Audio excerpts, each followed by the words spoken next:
Ladies and gentlemen, welcome back to the Warp Core Podcast. I am UrzaMaster. Joining me as always, Lord Uther and Fert Derby. We are jumping back into Season 3 Star Trek The Original Series with the aptly named episode The Empath, which may or may not give away some things that our gallant Enterprise crew didn't figure out right away. But before I spoil anything more, let's give it over to Fert Derby for some background on this entry in Season 3. Thank you, UrzaMaster. Thank you, Lord Uther. And thank you, Warp Core fans, for the most watched 1.34 minutes in Warp Core history. We are indeed on The Empath, Season 3, Star Trek The Original Series, heading into the Christmas holidays, December 6th, 1968. We have a new director, we have a new writer, they've got some tasty backstories, but not quite as tasty as what was going on backstage, apparently. Our director was John Erman. He was an actor, a producer, a director. He was nominated for 10 Primetime Emmys during his career, 1 win. And he won 2 Directors Guild Awards, both for Roots in 1977 and the first television movie in Reagan's America to deal with the AIDS crisis, An Early Frost in 1985. It was like After the Day After was a ratings triumph for ABC in 1983.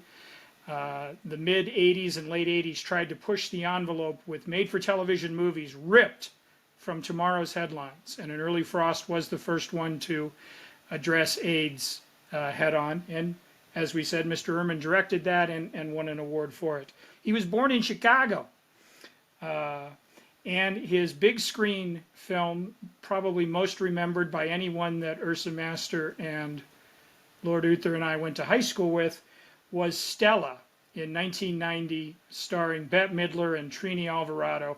I've personally never had a chance to see this remake of Stella Dallas. I'm told it's sad. So there you go with where John was bringing to the table here for Star Trek.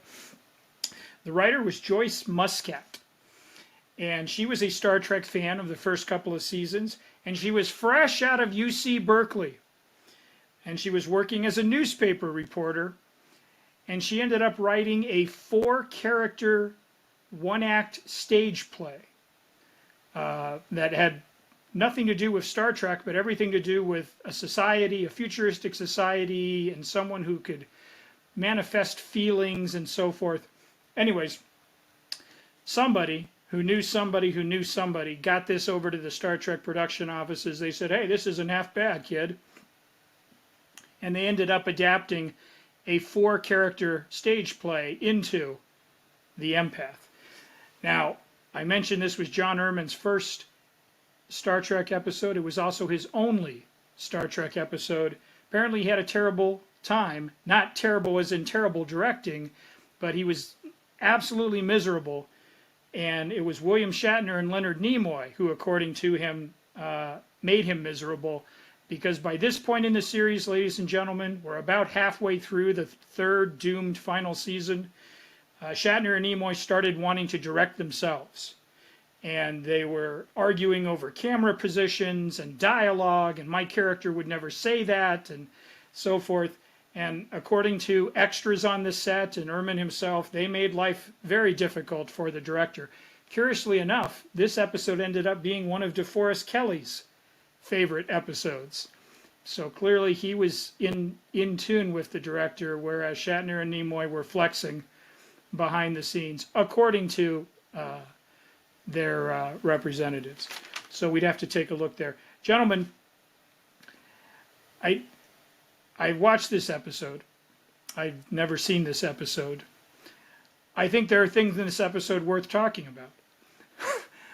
I think the budgetary constraints that were placed on Season 3 overall, everyone remembers that Western town that wasn't. I think they may have manifested here with the decision to shoot a good chunk of this on a screen with blackout curtains draped all around it.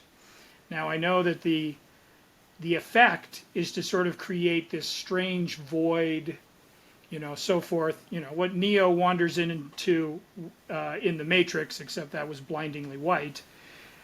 And if you want to argue on those aesthetics, yeah, it's a different visual thing rather than just another fake alien planet with paper mache rocks, or Vasquez Canyon, where they're just running around chasing each other, action.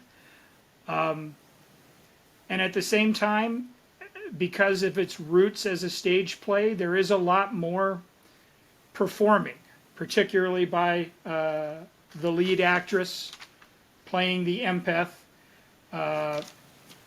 in terms of, having to communicate a character and emotions and everything. We talk about it on our other podcast, The Graying Jedi, how Din Djarin and Pedro Pascal have to emote constantly behind a silver Beskar mask. But here she had to communicate an entire story and a character just through facial expressions, her eyes, her mouth, her shoulders. I mean, for an actor, it's a rigorous and intensive performance. I mean, it may look silly to an outsider, but it's actually a very committed example of being able to use every part of you to, imbue a character. But in a season that's already taken its own pot shots and had some very ups and downs, I think I would have liked this episode a little stronger if season 3 overall so far had been stronger. But we're fighting against a tide that's pulling back. And so any missteps or miscues or slight bobbles on the balance beam are going to be measured with that in mind, that there have been some true stinkers here so far in season 3. Not to call this the Empath a stinker by any means, but I don't know that it's upper echelon Trek. I'm willing to be persuaded, though. So, Lord Uther, UrzaMaster, tell me how sympathetic you were to the empath. I think it's really interesting that the background of this is rooted in stage play, because part of the reason I liked this episode was the same reason I didn't like the screen adaptation of Into the Woods. Now, I don't like musicals to begin with, but Into the Woods, my biggest criticism was they forced stageness on the silver screen, and that, to me, never works. I think it comes off as crude and undermines the suspension of disbelief that you should have when you're watching a fantasy or a sci-fi. Now, the way they portrayed this on the small screen, though, I thought was actually kind of effective. Now, obviously, with budget constraints, it's just cheap, right? But being that they were sort of zapped beneath the surface of a planet, that's not so far-fetched for Star Trek. It's sci-fi-ish, so it played okay. It's not my favorite gimmick, but I'll take it. I always wondered, watching Star Trek, any of the first and second season, we know they have the universal translators, right? But how do they communicate? Not every alien race, we get this with Darmok in Next Gen, they're not able to communicate with everybody. And this was kind of the first time where, they literally can't communicate with this alien they're trying to interact with and later save, who ends up saving them, which I think is a nice twist of fate. I think the weakness of this episode is kind of the execution, right? You get those goofy-looking, big-brained aliens who apparently have the technology to save an entire system from a supernova, but they'd only pick one and have to let potentially billions of others die. So they've, taken this upon themselves to pick the best one of all of them. But before they can do it, they have to put it through trials. That was a little bit what? It was a little megalomaniacal. But it's good conflict. I just think maybe the execution wasn't great. It didn't feel very threatening. It felt a lot more like they had to come up with something, right? I would have been a little happier if they would have had other experiment aliens like we see in they do this in Next Gen where Picard gets zapped away, and then he's in there with the alien that ends up stabbing him when he's playing Damjat in that one episode. One of those aliens, and then another alien with like a split face, and then like the supposed ensign or lieutenant, but she ends up being the alien that brought him there. Same exact story, pretty much, except there was real danger involved. But then Picard sussed it out right away. And that made that a great episode. We'll talk about that when we get to it. But this episode kind of lacked that sort of sense of urgency. Like, I never quite believed that any of the core three were in any mortal danger. It would have been better if they would have shown some on-screen deaths of some kind. Like, they had the two people who were there, but they were just sort of dead in stasis. Like, show them getting, like, I don't know, blasted or zapped or something, like, something a little more compelling. And I'm not saying they have to have a torture scene, but show them in pain. Show me some other emotion, and show that emotion reflected in this empath. Like, she has to watch this person suffer and die, and she can't help them. Like, okay, they're testing her empathy. That would be great. But we never get that connection there. And then when they finally figure it out, they're just like, isn't that novel? We're still going to save her, right? No, she should be saving them the whole time. And that would have been a little more successful. That being said, I think you get a lot of interesting components, right? You get that human aspect that, shows these aliens that, yeah, there's a lot more to this than what your tests can prove out. But it does kind of pull the logic and science out of it, which I feel like they should have reversed that a little bit and maybe done more of like, we need to emotionally test the situation, but logic and science would dictate otherwise. So I struggle with it in the sense that I feel like the execution was just a little off, but the storytelling was novel. It finally addressed the whole, they're not always going to be able to communicate with the aliens they run into. It put them in a mortal danger situation. Did it ever feel like it? Not really. But the idea that it was there, especially at the time, was probably somewhat compelling. It could have been better, but I do think it was a pretty solid sci-fi episode. I would watch The Alternative Factor 4 times before I would watch this episode ever again. You all can hear how sick I am, and a lot of it comes from watching this episode. It made me sick. I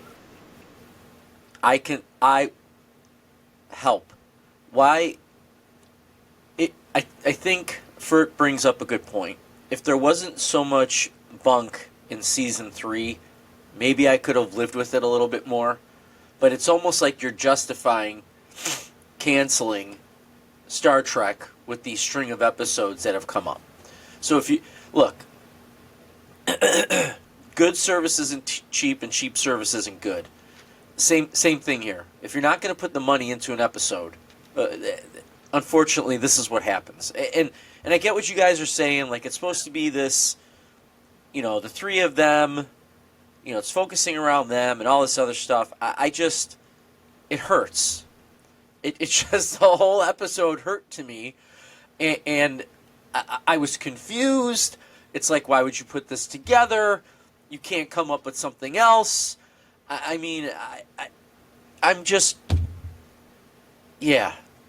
I would watch The Alternative Factor 4 times. Like, it was, and I was even messaging you guys, I think, saying, like, I'm watching another steaming pile of bantha doo-doo right now.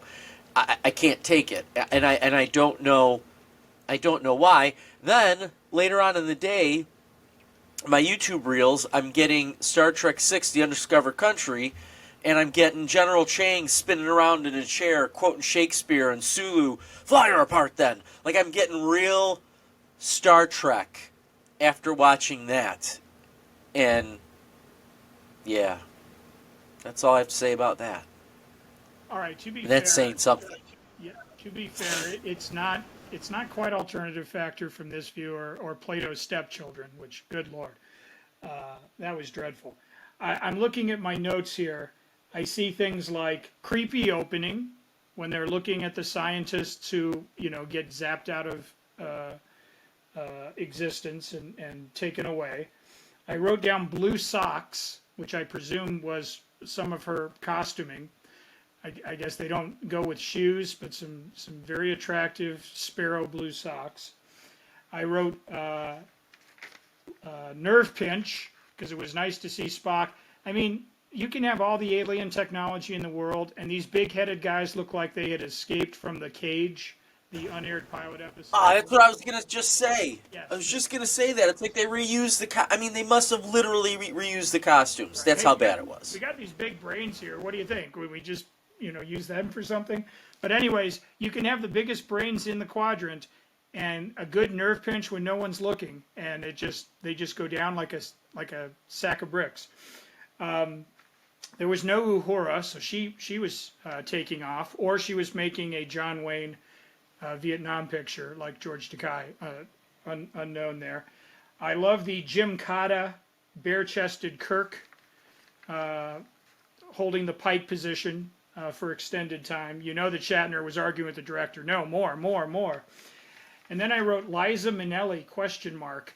I assume I was referring to the actress's haircut and look. It reminded me maybe of 1981's Arthur with Dudley Moore and Liza in that stage. Not her cabaret Bob Fosse days, but a little bit further down the timeline. I loved the reference to the bends because when I was growing up, I read a lot of early Dirk Pitt, Clive Cussler, and that was always a big deal. Like, don't go faster than your bubbles, or you'll get nitrogen in your blood, and it will screw up your head. In fact, I think that happens in Jaws 2. A scuba diver gets terrified, makes it to the surface too quickly, and he's bleeding from every orifice, and that's the bend. So I liked that. And of course, why was this DeForest Kelley's favorite episode? Because he got to utter the immortal line at one point, "I'm a doctor, not a coal miner." Whether it's in context or out of context, that's a fabulous line right there. So I think I come down the middle, right down the middle, with a nice fairway shot between both of you. I can sense Lord Uther's frustrations with it, but I can also see that they were attempting to work within the parameters. I mean, if this show had been a ratings juggernaut and had made NBC all this money, hand over fist, then I think they would have invested as much as they could diligently, if it had been a top 5, top 3 ratings powerhouse. And I think the reality of the situation in 1968 was, there were bean counters and bottom line, and, it's okay to save money on maybe an episode. You do a ship in a bottle episode, you do it almost all on the bridge or the transporter room or the sick bay. Modern shows do that. ER does that, did that, and so forth. So that's not a sin. But when you're trying to put on forward-reaching science fiction in the late 60s, and you're trying to push the boundary, and you're even measuring stick about what has come before, and some of the standout episodes of the first 2 seasons, it just feels like the cast has to put this giant granite boulder on their shoulders and sort of lug that around, like high expectations, low ratings, reduced budgets, reuse sets and costumes, don't even finish building sets. I mean, at a certain point, just as a performer, some of that carries over, right? I mean, you can put on a brave face, you can be James Doohan, gets to man the bridge or so forth. But in the end, it's just like, I got to do another 12 hours on set of this crap, and when I could be doing Shakespeare in the Park. So they haven't completely phoned it in, but I just think that it's probably wearing on them, like I say, and if Shatner, and maybe that's why these guys are starting to pick on the directors, because they're just like, hey, as long as I'm going to spend 12 hours here, make sure maybe I can throw my weight around and get good close-ups and better dialogue. That's one thing to think of it. I don't like to think of them as gormless, selfish performers, but maybe they were just in survival mode saying, hey, let's make this meaningful. Or we've already worked on this show, you never have. Let us try to help you make it better. Like, that's one possible theory too. John Erman is coming into this ice cold. He's not a returning champion director or someone who is part of the Trek family. So, you know, Yeah, I even I could, well, maybe it's because it's in HD now, but I could see the strings that they had attached to their hips that was pulling them upwards when they were like kind of being tortured. Then I saw McCoy like that, and I'm like, I'm struggling with McCoy being able to hold on to having those cuffs on him for a long time. Just, yeah, the whole thing was just yikes. It was a little tough. I'll admit, like the special effects were definitely cheap, but again, I do take it somewhat in context and of the era too. I think about watching this on an old Zenith, right? It probably looked okay, but yeah, I get that too. I think the execution is definitely a direct reflection of the budget.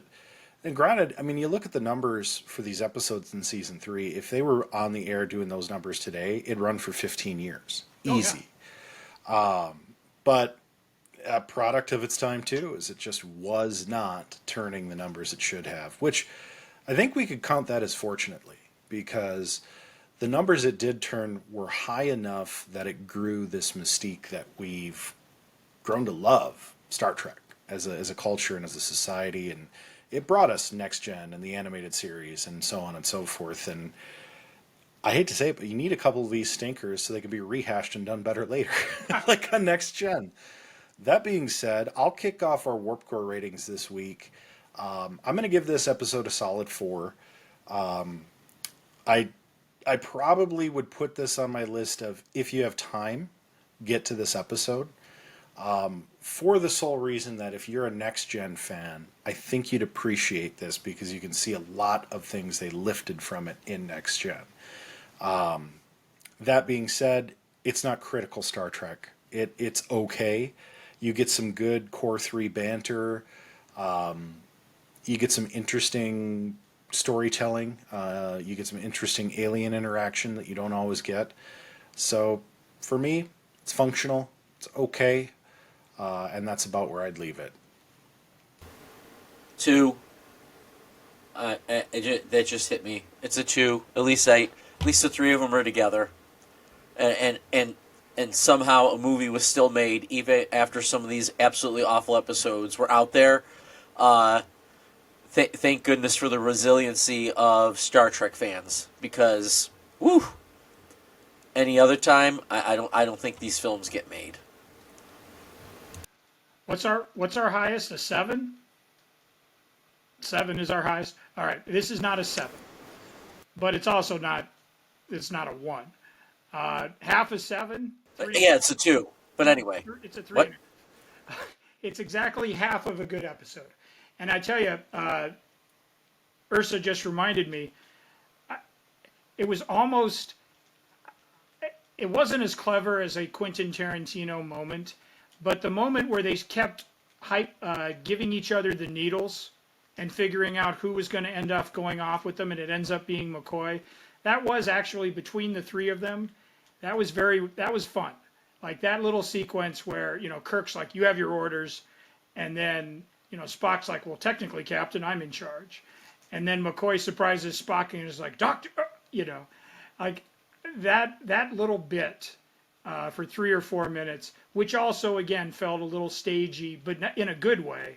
That was, I think, the highlight in terms of their interplay and so forth.